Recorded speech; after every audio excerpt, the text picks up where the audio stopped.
Hello YouTube, welcome to a special episode of Mr. Who Plays Final Fantasy VII Rebirth, where I will be explaining my experience during my July 18th stream. I want to explain why I'm not just uploading the stream VODs as usual, so if you'd rather just get to the video, use the chapters below, or you could just skip ahead to this timestamp here.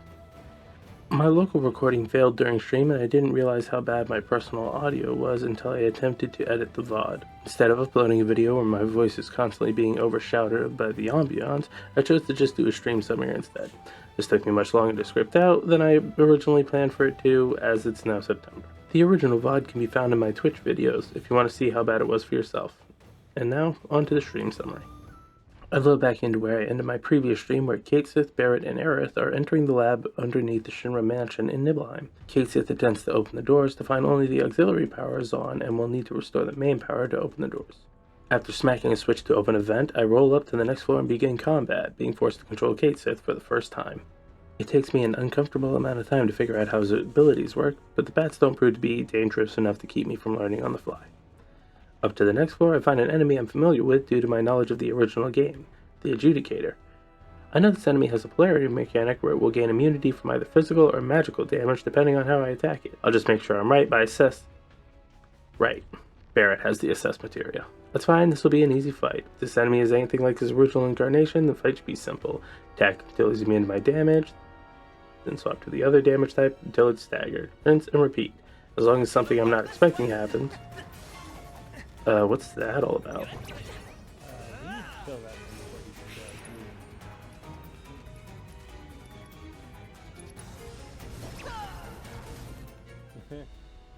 Okay, I was on the right track, so just do all that faster this time. Simple enough. After that, it's up another vent to a thankfully encounterless floor. Unfortunately, that means it takes me an embarrassing amount of time to notice the broken railing. Realizing what I have to do, I summon all of Cid's basketball skills to activate the switch on the bottom floor again. Onward and upwards to 2 adjudicators, natural difficulty progression and whatnot. After the fight, I'm faced with a simple yet slow task of throwing boxes on a landing in order to lower it for myself. On the upper level, I meet another familiar enemy in the form of a mini-boss encounter, Yin and Yang. I just need to remember when it's resistant to physical damage and when it's resistant to magical damage, and this fight should be over quickly. 20 minutes later. Well, that took much longer than I thought it would. Glad to be moving on to the next section where I return to Barrett and Aerith and get a box-throwing minigame to pass some time. After a short rest, we are greeted again by Hojo, who claims he wants to help us escape, so we stop messing with his research. He tells us that the lock needs 4 2-digit codes to open, and the numbers are hidden in the room. Interacting with the only set pieces I can actually touch reveals the code on the wall to be 36, 10, 59, and 97, which I realize is the same code needed to open the safe in the original game, which you need to do to get Vincent to join your party. I apply the callback. After going back and forth in my goldfish brain, the door opens to a large arena-like room. Hojo tells us he wants us to take care of a failed experiment of his as payment for his assistance, and we meet the boss of this section, the missing number. Or at least that's what he was called in the original game. This is now the Forgotten Specimen. This fight goes fairly easily despite my mage always getting dumpstered due to a failed plan using the HP-MP switch materia.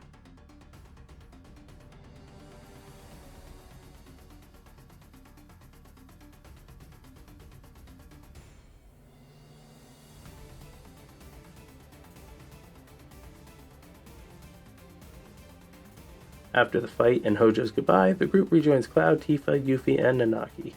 Finally, I can get back to my almost ideal party of Cloud, Aerith, and apparently Cid. We enter a small room with an elaborate designed coffin. Upon Cloud's approach, we hear a voice from inside the coffin and the top springs open while someone backflips out and lands on its edge, just like in the original game. Nice.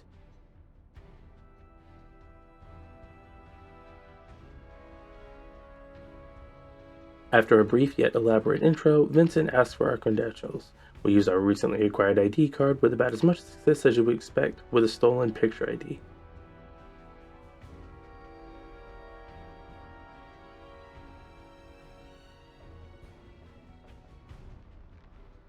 Vincent questions our motives, and I give the obviously wrong answer. Cloud then corrects himself and mentions Sephiroth, which seems to resonate with Vincent on a personal level. He unlocks the next room for us and returns to his coffin.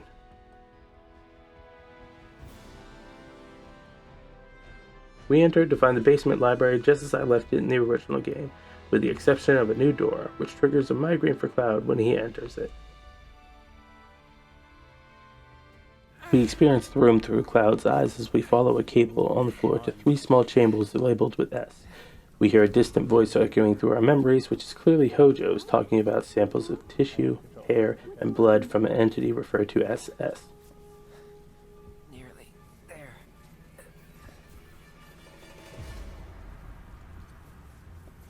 What is it? What's it gonna be?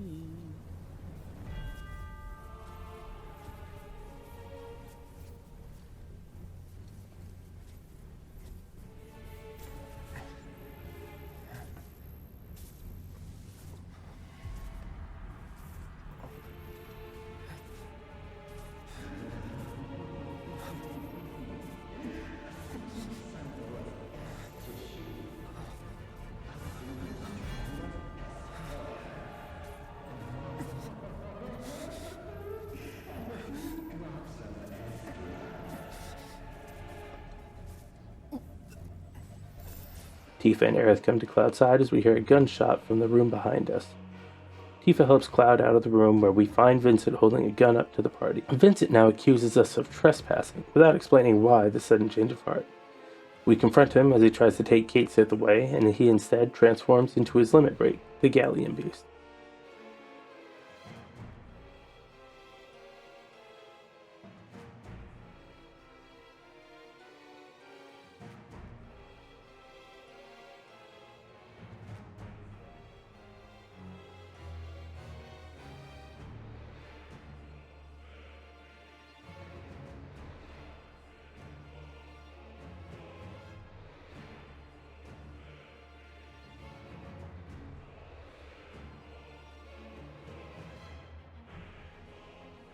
Despite the annoyance of chasing him around the room, the fight is much easier than the fights I had to do as Cait Sith. After the beast is defeated, Cait Sith approaches Vincent and reveals that Vincent is a former Turk with a connection to Sephiroth and invites him to join us as we chase Sephiroth. Vincent returns to his room after telling the party to leave and unlocking the exit. And, since my party is fully unlocked, I add Tifa back in place of Cait Sith and fix my materia allocations. We are treated to a short cutscene of Vincent returning to his coffin as we take the elevator out. In front of the mansion, the party prepares to head to the Temple of the Ancients. But Cait Sith informs us that we need a lost artifact called the Keystone. The last known location of it is in the Gold Saucer. Oh yeah, time to return to Fantasy Disney World. But just beyond the mansion courtyard, we encounter a group of robed individuals and an airship dropping our favorite motorcycle riding soldier, Roche.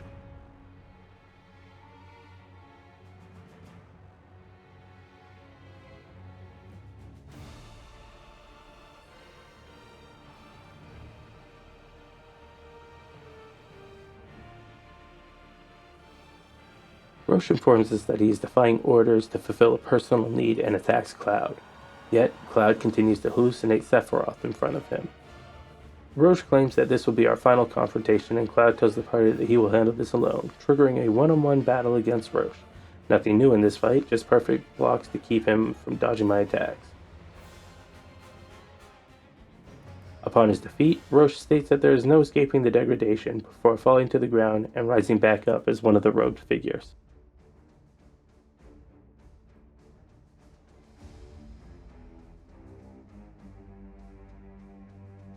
Cloud realizes that he too will degrade due to being Mako infused like all the other Soldier First Class.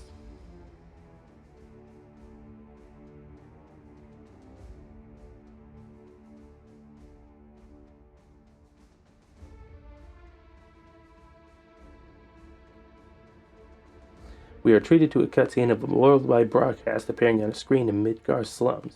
A man named Glenn Lodbrok speaks on behalf of Wutai's current leadership structure.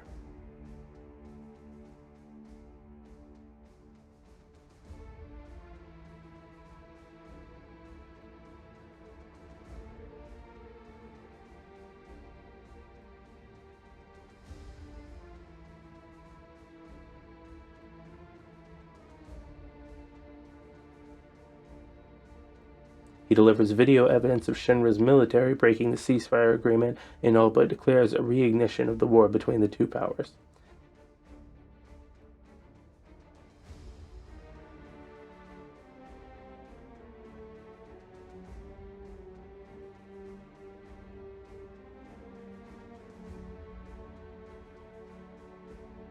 Inside the Shinra headquarters, Rufus and the execs discuss the broadcast. Song reveals that Glenn is a former Soldier P0 class, a prototype of the Soldier First Class program. Rufus shifts the conversation to Aerith and the party, making their way towards the temple and will lead them to the Promised Land. Back in Nibelheim, Chadley contacts us and reports that he is receiving signs of a proto-relic from a group of rogue individuals in the area. He requested we follow this group to see where they are headed and why. There is also a new side quest from the singing chef that resides in Cloud's former home, so I go do that first. A cat the chef feeds has gone missing. We offer to go find the cat, and she gives us a description of a white cat and hands us some cat food. We head back into the forest behind Nibelheim, and Cloud and Tifa reminisce about Tifa's old cat. I find another chocobo stop, and I never miss an opportunity to pet a stray chocobo.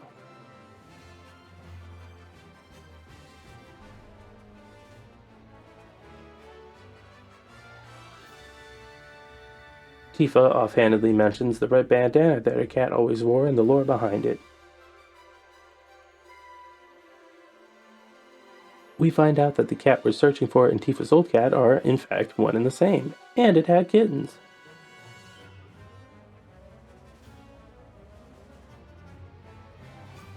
We give the cat the food,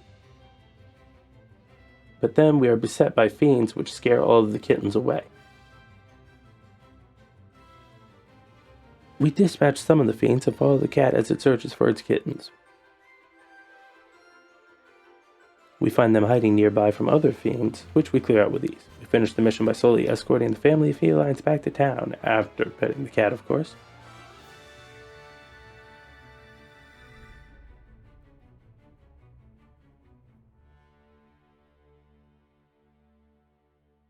Christina has moved from cooking in Cloud's old home to playing the piano in Tifa's old home.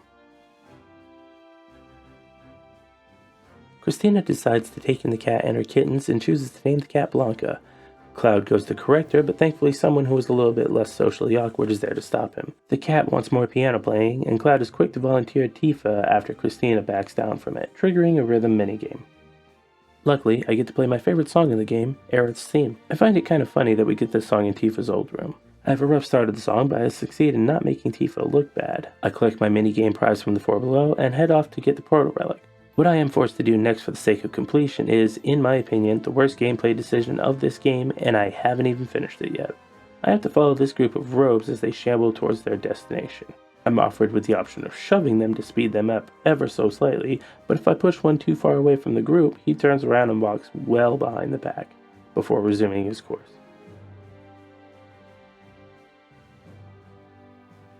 That just makes me eager to return to the Gold Saucer and finish the Protorelic missions in that area. But at least shoving these guys is mildly enjoyable and helps to make this segment slightly less annoying than it could have been. We move into the nearby building where a small group of dangerous fiends attempt to attack the robed group. After we dispatch them, we receive a piece of the Protorelic, and they point out that only some of these degraded humans have numbers, signifying that they are not all subjects of experimentation and that some acquired Mako poisoning on their own somehow, in case that wasn't already obvious to the player. We move on to the next group, which I immediately know where they are headed to since I commented on it when we first arrived to the area on the previous stream. Yuffie sings a song to a different cadence than the current background music, which I just disassociate through.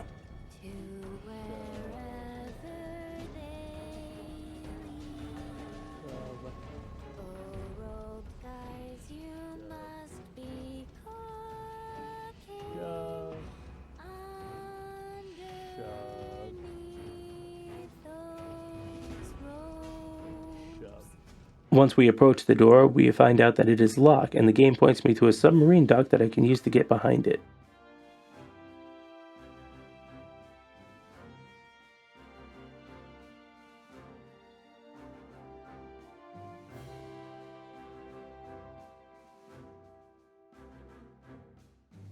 I make what I will soon realize is the wrong choice to head up onto the airstrip in an attempt to jump over the fence instead of going around over the water. I realize soon that the game will not allow me to jump over that edge, but not before I trigger a cutscene with Cid, where he asks Aerith if her mother's name is Afalna. He explains how he had met Afalna several years prior, and even saw Aerith as an infant, giving him a connection to Aerith that he didn't have in the original game. Makes sense they would make this change, since it gives a reason for the tiny Bronco to remain at our disposal without having to do the Rocket Town segment. He offers to assist Aerith in any way he can, which Barrett offers up the idea of a free passage back to the Gold Saucer. Cid takes a second, but ultimately agrees to the idea and tells us to speak to him when we are ready to leave.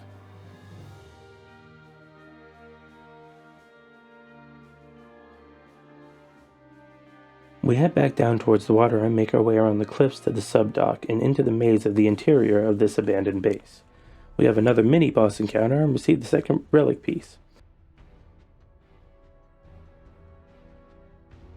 We get a tiny scrap of Chadley lore and some Hojo screen time before we are opponent to the next group of robes we get to manhandle.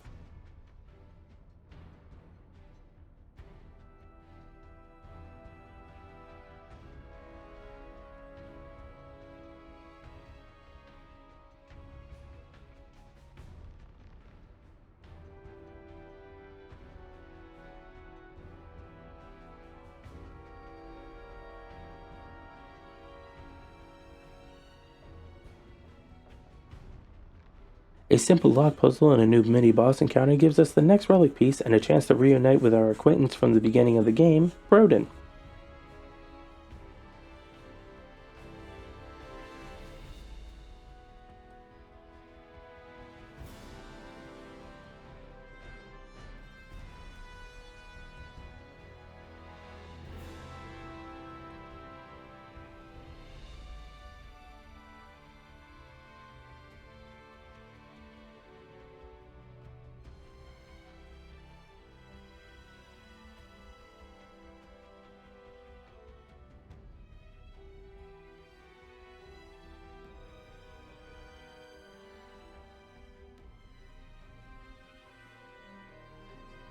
However, he's undergone a degradation makeover and serves to give Cloud a vision of the reunion.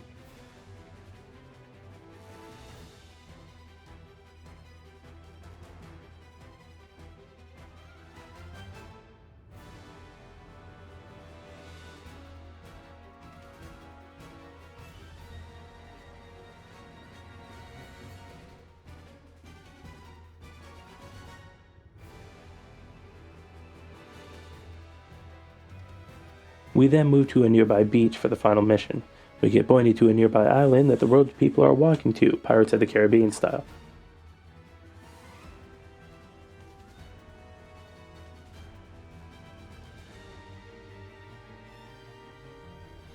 On top of the island, we find a group of robes getting the final relic piece off the body of a dead fiend.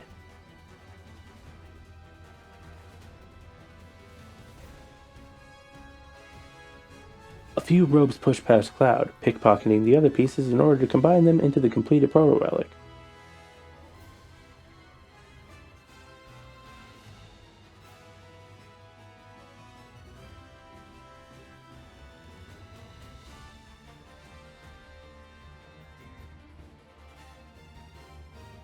Which appears to be Sephiroth's plan this whole time.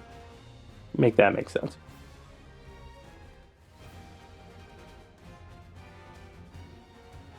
He summons the samurai from the visions the Protorelics gives us, and we begin our second battle with them, except this time we have our entire party. An easy fight made trivial by the team advantage. After defeating him, we receive the Protorelic as our prize. I'm excited to see what interaction we have with him after our second fight. Unfortunately, he's clearly exhausted from the battle and is sleeping.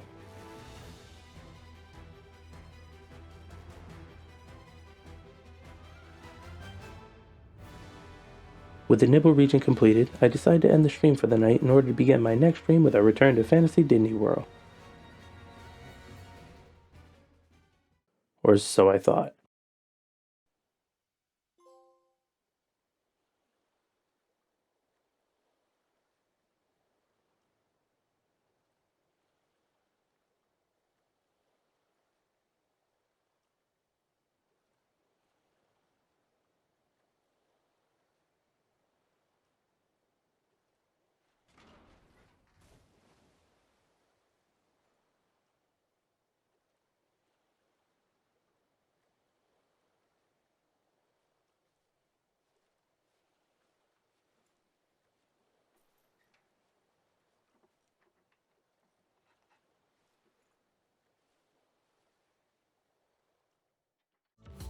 Thank you very much for watching this video. If you enjoyed it and would like to see me make more videos like this, please leave a like and let me know.